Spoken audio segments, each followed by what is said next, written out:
नमस्कार दोस्तों। आज हम एक महत्वपूर्ण विषय पर एक चर्चा करने वाले हैं। ये जो विश्लेषण है ये बहुत ही महत्वपूर्ण है। जैसे कि आप जानते हैं कि खबरों में आता है कि बार बार विपक्ष और उसके साथी संसद का काम चलने नहीं दे रहे हैं। बार बार संसद खंडित हो जाती है, तो इसके पीछे बहुत बड़ा षड्यंत्र है। विपक्ष के हाथ में एक बहुत बड़ा हथियार लगा हुआ है और वो है कि मीडिया में उल-जुलूल बयान दो और बार बार झूठ बोलो और मीडिया का ध्यान खींचो, ताकि देश में नकारात्मक वातावरण बना रहे और सरकार के अच्छे पॉजिटिव काम और उनकी चर्चा ना हो। सरकार बस विपक्ष के बयानों को रिएक्शन देते बैठे और सरकारी एजेंसियां फैक्ट चेक करते बैठते, पर वह फैक्ट चेक कितने लोगों तक पहुंचता है? ऊपर से सोशल मीडिया एल्गोरिदम भी मोदी समर्थन वाले कंटेंट को दबा के 1 लाख तक ही पहुंच देता है। मतलब उसकी रीच बहुत कम होती है और लेफ्ट के लोगों के कंटेंट को भी 10 मिलियन तक भी बूस्ट कर देता है। मतलब उसका जो कंटेंट होता है लेफ्टिस्ट का, उसको बहुत ही ज़्यादा रीच देती है, उसको बढ़ावा देती है।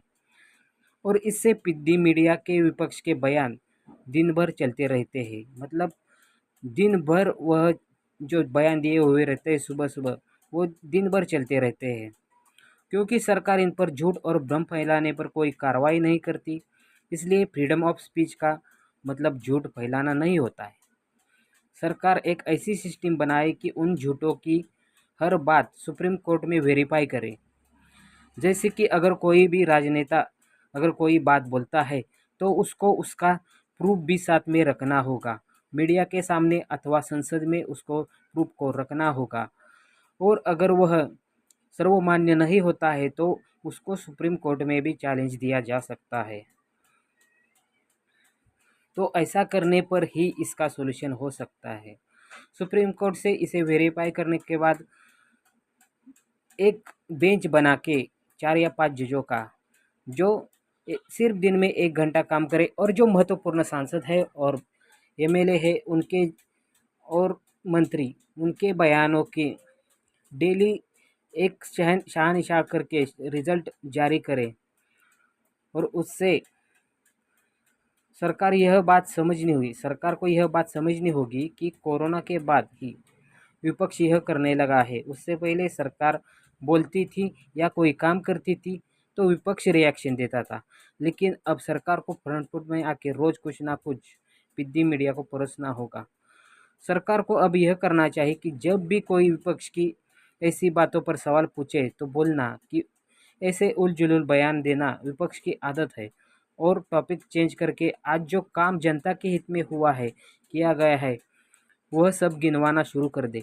और तब तक ना रुके जब तक मीडिया वहाँ से नहीं जाए, क्योंकि मीडिया को भी बोलना चाहिए कि आपको तो बस निगेटिविटी पसंद है। मीडिया का काम अच्छी खबरें दिखाना भी होता है।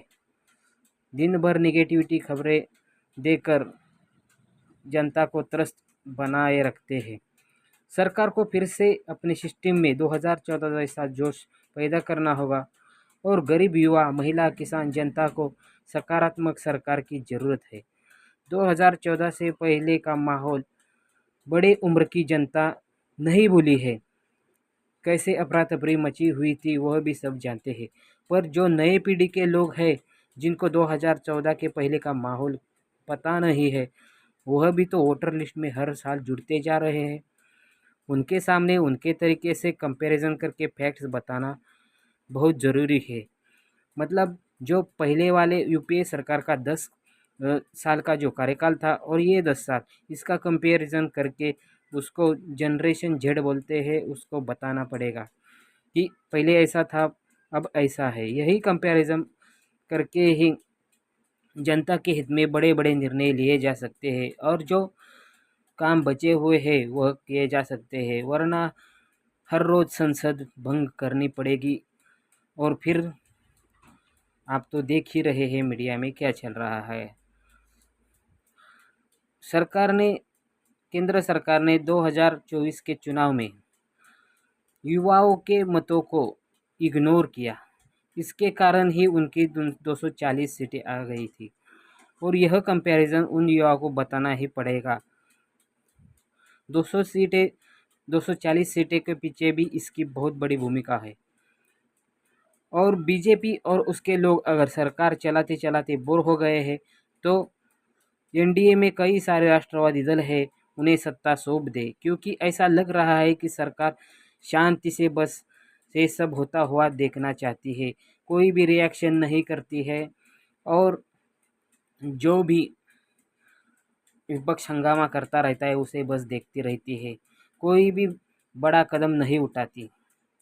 इससे हर रोज करोड़ों रुपए का नुकसान जनता का होता है। जो जनता ने टैक्स भरा होता है उसके ही बल पर संसद का कार्यकाल चलता रहता है। लेकिन हर दिन का खर्चा 7 करोड़ है, लेकिन 7 करोड़ रुपए जनता के जेब से ही वेस्टेज चला जाता है। इसका सोल्यूशन कोई ना कोई निकालना होगा, सरकार को ही काम इस पर करना होगा। अगर आप चाहते हैं कि इस वीडियो को ज़्यादा से ज़्यादा व्यूज़ मिले तो इसे शेयर करिए। और ये इस वक्त का बहुत महत्वपूर्ण वीडियो है, आप इसे पूरा देखिए। इसलिए बहुत बहुत धन्यवाद। जय हिंद।